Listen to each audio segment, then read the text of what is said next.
오래전에 허준이라는 드라마 있었는데 기억나시나요? 2000년이었는데 무려 19년 전인데 전광열의 허준 기억나시나요? 젊은 전도사님들은 모르실 거예요. 기억 안 나실 거예요. 허준이 지리산 산청자락에서 유희태 의원을 만나가지고 당대 최고의 의술을 배우지 않습니까? 그러면서 웬만한 병은 다 고쳐요. 침을 놓든 뜸을 뜨든 다 고칩니다. 진맥을 보고 이 사람의 병이 무엇인지 다 맞춰요. 의술을 다 배웠습니다. 스승이 평생 동안 갈고 닦은 의술을 이제 한 몸에 전수받아서 드디어 허준이 의사로서 전국의 아픈 이들을 고치기 위해 내의원이 되려고 이제 한양에 의사시험을 보러 올라갑니다.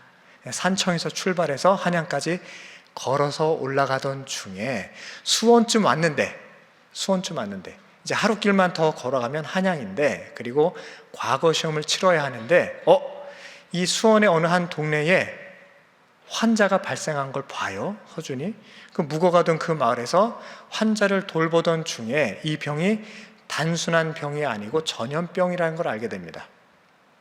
돌림병이 시작이 됐어요. 허준이 고민을 시작합니다. 며칠 후면은 의사 시험을 치러야 되는데, 그 시험에 합격해야 내가 내의원이 될 수 있는데, 이 사람을 놓고 가면 이 돌림병이 이 마을을 휩쓸 것 같고, 심지어 이 마을뿐만 아니라 전염병이 옆마을까지 건져가면은 이거 온 나라가 잘못하면 큰일 날 수도 있겠구나. 이 위험한 상황에서 허준이 고민을 합니다. 시험을 보러 한양으로 올라가야 되나, 아니면 이 사람들 빨리 조기진 앞에서 고쳐줘야 되나. 허준이 무엇을 택했을까요? 드라마 다 보셨죠? 19년 전 그 드라마. 거기서 우리 전광열 허준은 사적 이익을 택할 것이 아니고 공공의 유익을 택합니다. 그 마을에 남아서 전염병, 그 돌림병 환자들을 고쳐주기 시작을 해요. 그래서 그 마을에 돌던 돌림병을 다 고치고 한양으로 출발하려고 했으나 이미 과거 시험 날짜는 지나버렸습니다. 그 해에 의사시험을 못 봐요. 자, 이 드라마를 같이 보고 있었던 의대생과 그 어머니가 이 장면을 보고 토론을 시작합니다. 의대생 아들이 어머니한테 물어요. 엄마, 나 의사시험 보러 가는데 길가에 갑자기 사람이 쓰러져. 이 사람 내버려두면 죽게 생겼어. 나 이 사람 고쳐야 돼요. 의사시험 보러 가야 돼요. 엄마한테 이렇게 물어요. 어머님이 뭐라고 대답하셨을까요? 내가 어머님이면 뭐라 답하시겠습니까? 의사 아들, 의사가 되려는 이 아들한테, 의대생 아들한테 뭐라고 답하시겠습니까? 시험 보러 가라 아들아, 그렇게 답하시겠습니까? 아니면 안 되지, 너의 시험, 너의 합격이 무엇이 중요한디? 이 사람의 목숨이 더 급한 거 아니겠느냐? 아들아, 가지 말고 이 사람을 고쳐라, 이렇게 말씀하시겠습니까? 자, 한 가지 더 조건을 걸게요. 이 어머님이 모 교회 권사님이라고 칩시다. 자, 어떻게 하시겠습니까? 내 아들이 의사시험을 보러 가야 되는데 지금 긴급한 환자가 길에서 쓰러져서 죽어가요. 이거 어떻게 해요? 시험 보러 가야 돼요? 이 사람을 고쳐야 돼요? 권사님, 뭐라고 답하시겠습니까? 시험 보러 가라? 그 어머님이 이 아들한테 이렇게 답했답니다. 아들아, 위급한 사람은 허준이한테 맡기고 너는 시험 보러 가라, 이렇게 말했답니다. 이런 일이 살다 보면 생겨요.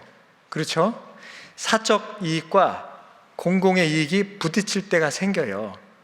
사람들이 잠깐 고민을 하죠. 아우, 이거를 해야 나한테 유리하고 이걸 내가 해야 되는 일인데, 근데 이걸 안 하면 이 사람한테 위험한 일이 생기고, 어떻게 해야 되지? 아니, 난처하네, 큰일 났다. 이런 경우가 살다 보면 종종 생겨요. 이럴 때에 무엇을 택해야 하는가? 예수님이 정답을 가르쳐 주셨어요. 예수님이 답을 다 말씀하셨다니까요. 오늘 본문에서. 사실 우리도 솔직히 뭘 어떻게 해야 되는지 알잖아요. 그렇죠? 정답이 뭔지 알아요. 문제는 뭐냐? 그렇게 안 해서 문제가 생깁니다. 그렇게 안 해서.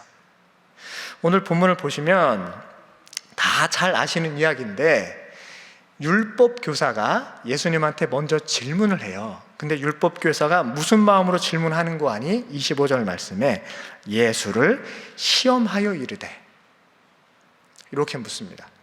그러니까 율법 교사가 좋은 마음, 선한 마음으로 예수님한테 질문을 던진 게 아니고 시험하여 이르되, 예수님이 어떻게 대답하는지에 따라서 이 발목을 붙잡든 올무에 걸리게 하든 어디 한번 지켜보겠어. 이러고선 이제 질문을 던지는 겁니다. 의도가 불순해요. 나쁜 마음으로 질문을 던진 겁니다. 율법 교사는요, 오늘날로 말하면 신학자예요. 신학대학교 교수님이에요.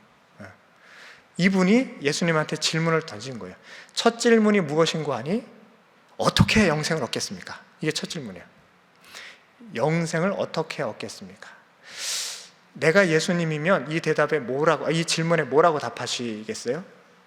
어떻게 해야 영생을 얻겠습니까? 주는 그리스도시요 살아계신 하나님의 아들이십니다. 이걸 믿으셔야 돼요, 선생님. 이렇게 답하시겠죠? 네, 바로 답이 튀어나오겠죠. 예수님은 즉답을 안 하시고 되물으세요. 왜냐하면 이 율법 교사의 의도를 간파하셨거든요. 왜 이 질문을 하는지 아시거든요. 그 속마음을 꿰뚫어 보시니까 내 발목을 잡으려고 그러는구나.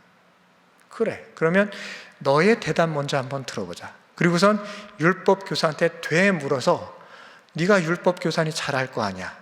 율법에는 뭐라고 씌어 있더냐. 이렇게 예수님이 되묻습니다. 그랬더니 이 율법 교사가 잘났거든요. 자기 공부 많이 했거든요. 율법 뜨르르 다 외우고 다니거든요. 그러니까 그냥 기계적으로 답이 튀어나와요. 정답이 신명기에서 이미 가르쳐 줬지 않습니까? 마음을 다하고 뜻을 다하고 목숨을 다하고 주 너의 하나님을 사랑하라. 그리고 내 이웃을 내 몸과 같이 사랑하라. 이거 아닙니까? 그러니까 예수님이 옳거니 정답이야. 잘하네. 그리고 하신 말씀이 뭐예요? 이게 중요한 거 이거예요. 28절에 보면 내 대답이 옳도다. 맞았다. 네가 정확히 아는구나. 그 다음이 중요해요. 뭐라고 말씀하십니까? 이를 행하라. 이게 중요한 겁니다. 네가 알고 있느냐? 그럼 아는 것에서 그치지 말고 행하라. 이게 예수님께서 말씀하신 겁니다. 이 율법 교사의 문제는 뭘 몰라서가 아니고 지식이 부족해서가 아니고 뭐 때문에 문제가 생겼어요? 행함이 없었기 때문에 문제가 생긴 겁니다. 자, 근데 이 율법 교사가 뜨끔하잖아요. 하고 폐부를 찔렸단 말이죠. 근데 거기에서 스스로를 돌이키고 성찰하고 반성하고 내가 머리만 커졌지 마음은 텅 비어 있었구나. 이러고선 예수님한테 감사합니다 하고 자기의 갈 길을 돌이켜서 다시 한번 내가 예수님의 제자가 되는 게 옳겠군.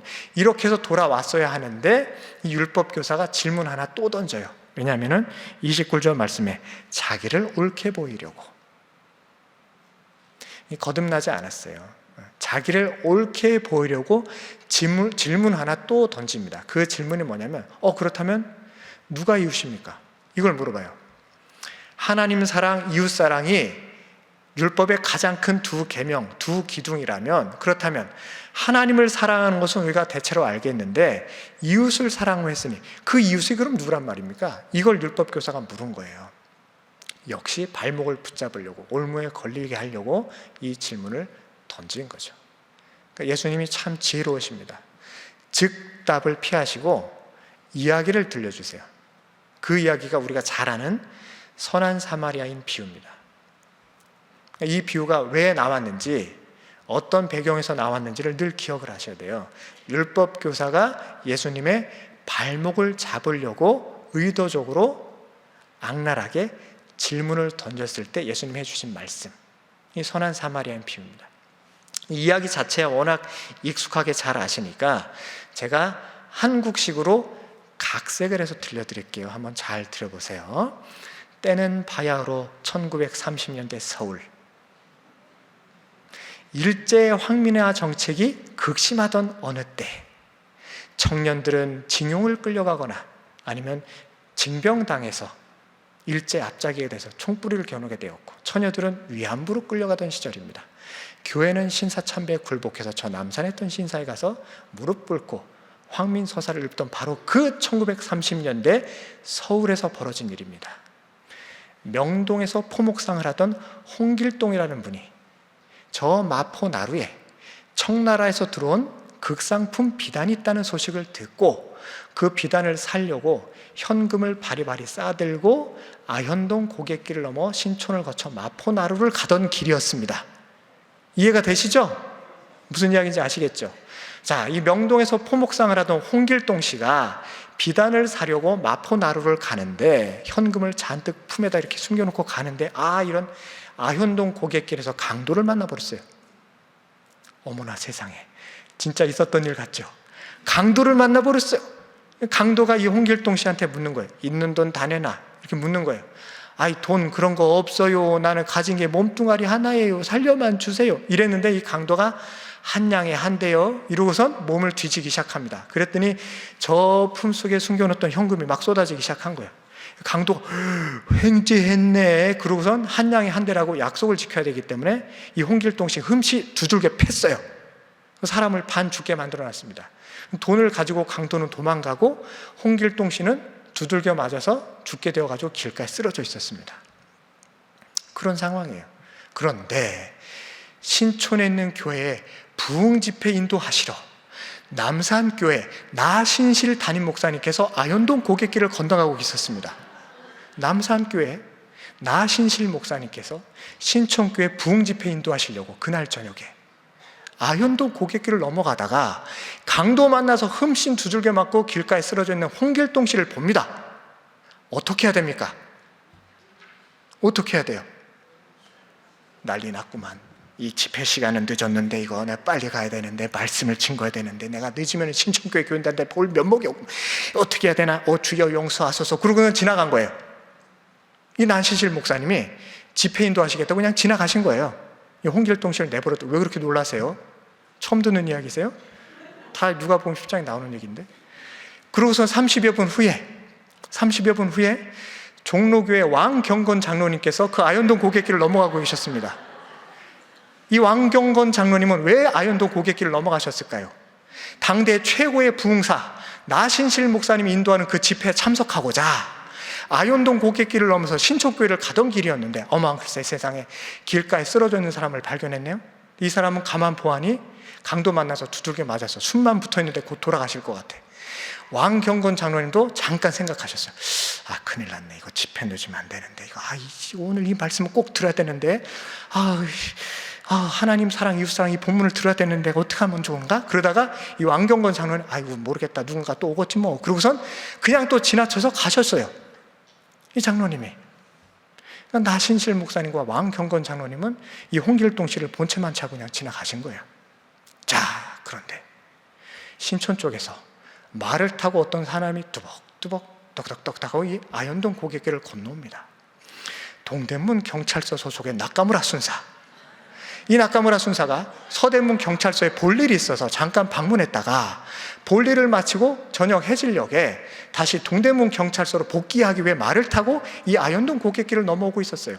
그런데 길가에 사람이 하나 쓰러있지 뭡니까?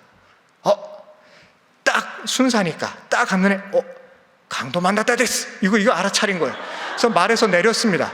말에서 내려가지고 이 홍길동 씨를 보니까 곧 죽게 됐어. 이래가지고 큰일 났다. 그래서 이 나카무라 순사가 이 홍길동 씨를 자기 말에 태워가지고 왔던 길을 돌이켜서 다시 신촌 쪽으로 내려갑니다. 신촌에 가면 장미여관이라고 아주 유명한 여관이 있어요. 장미여관에 가서 이 홍길동 씨를 투숙을 시켰어요. 그리고선 여관 주인장을 불러요. 죽인 주인장. 이 신촌에 가면 세브란스 병원이라고 있는데 지금 급히 왕진 선생님을 좀 모셔오셔. 백환을 좀 줄 테니까 이거 가지고 왕진 선생님 좀 모셔오셔. 내가 가던 길이 급하니까 일단 이틀치 방값을 미리 선납하고 갈 테니 혹시 치료비나 방값이 모자르면 동대문 경찰서에 나카무라라고 합니다. 연락처를 써주고 이 장미여관 주인장한테 돈 100환을 준 채 자기는 다시 말 타고 돌아온 거예요. 동대문 경찰서로. 자, 그렇다면 이 홍길동 씨의 목숨을 구한 은인은 누구입니까? 1번 나신실 목사님, 2번 왕경건 장로님, 3번 나카무라 순사. 나카무라 순사 데스. 하이. 자, 이건 무르나 마나 정답을 다 아시겠죠? 실제로 홍길동 씨를 구한 사람은 나카무라 순사였습니다. 자, 그러면 이 홍길동 씨에게는 누가 이웃이 된 겁니까? 낙가무라 천사입니다. 이게 예수님의 가르침이었어요. 이게 예수님의 가르침이었어요. 이 이야기를 당대 유대인들에게 예수님이 들려주신 거예요. 당대 유대인들이 가장 혐오하던 사람이 로마 사람도 아니고 사마리아 사람이었거든요. 사마리아 사람. 동족이긴 한데 같은 이스라엘 사람인데 배교하고 우상 숭배하고 니들은 피가 섞였다, 더 이상 유대인이 아니다라고 손가락질하고 혐오하던 사람이 사마리아 사람이었거든요. 근데 그 사마리아 사람이 강도 만난 사람을 구해주고 치료비도 물어주고 반값까지 다 내어주잖아요.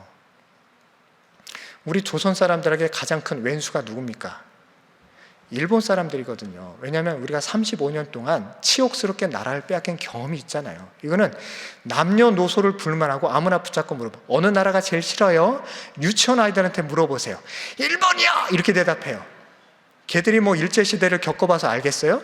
몰라요. 근데 어려서부터 귀에 딱지가 잡히게 들어서 그래요. 할아버지 할머니한테, 엄마 아빠한테. 일본 저 나라가 우리나라에 가서 무슨 짓을 했는지 아니? 이러고선 어려서부터 역사교육은 민족교육을 그렇게 받은 겁니다. 그게 자연스럽게 혐오감이 생겨요. 그리고 반일 감정이 생겨요. 일본 사람을 한 명도 사귀어보지도 않았지만 그 사람들이 누군지 모르지만 일본 하면 무조건 싫은 거예요. 그런 감정 우리에게도 여전히 있습니다. 그런데 이 예수님의 말씀을 잘 보세요. 민족이 중요하지 않대요. 사회적 지위도 중요한 게 아니래요. 그 사람이 목사든 장로든 그거 중요하지 않답니다. 누가 홍길동 씨를 구했느냐? 이게 중요하답니다. 누가 이웃이냐? 죽어가는 사람 앞에서, 가장 힘겨워하는 사람 앞에서 누가 이웃이냐? 그 사람을 구해준 사람이 일본 사람이든 로마 사람이든 그게 뭐가 중요하냐? 그 사람이 절에 다니는 불자든 예수 믿는 그리스도이든 그게 뭐가 중요하냐? 참 이웃이 누구냐? 이걸 율법교사한테 되물은 거예요. 그러니까 율법교사가 누구라고 대답해요? 사마리아 사람입니다. 이렇게 대답하잖아요. 자, 그때 예수님이 하신 말씀 한번 찾아보셔요. 37절입니다.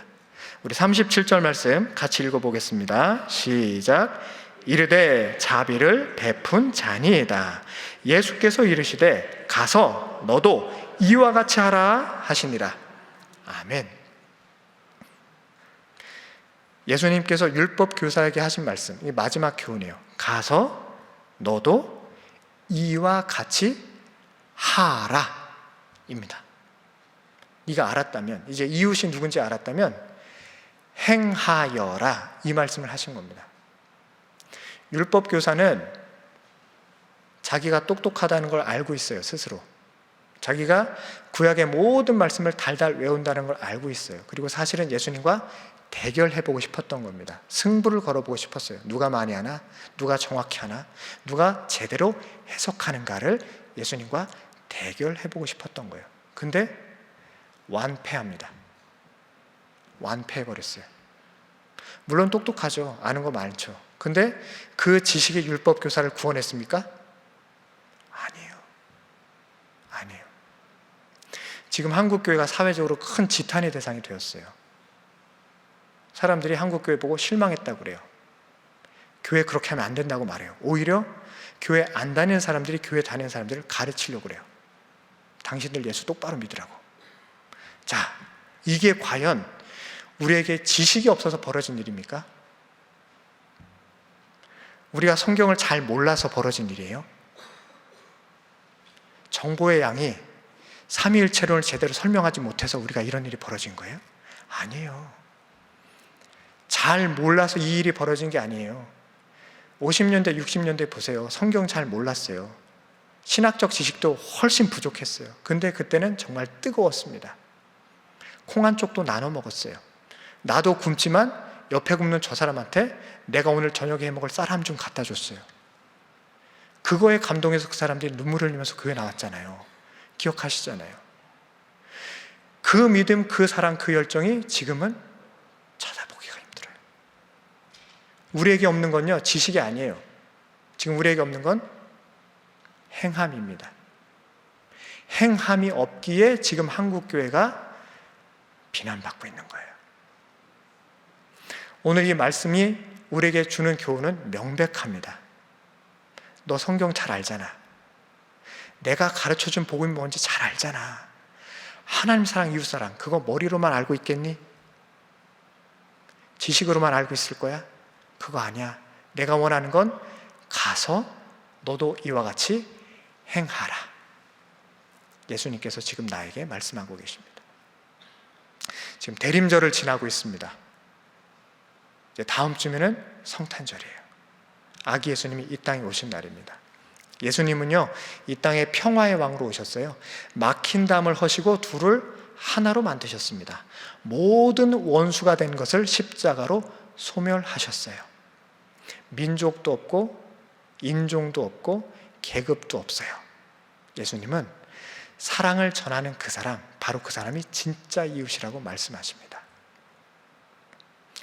다른 교회도 마찬가지지만 특별히 우리 신일교회, 오늘 예배드리고 말씀 듣는 모든 성도님들은 이 대림절 기간에 행하라 라고 말씀하신 우리 예수님의 이 교훈을 꼭 마음판에 새기시고, 내가 아는 것, 내가 믿는 것, 나만 알고 나만 믿는 것이 아니라 아는 대로 믿는 대로 나아가서 행하시는, 그래서 예수님께서 참으로 기뻐하시는 제자가 되시기를 간절히 당부드립니다.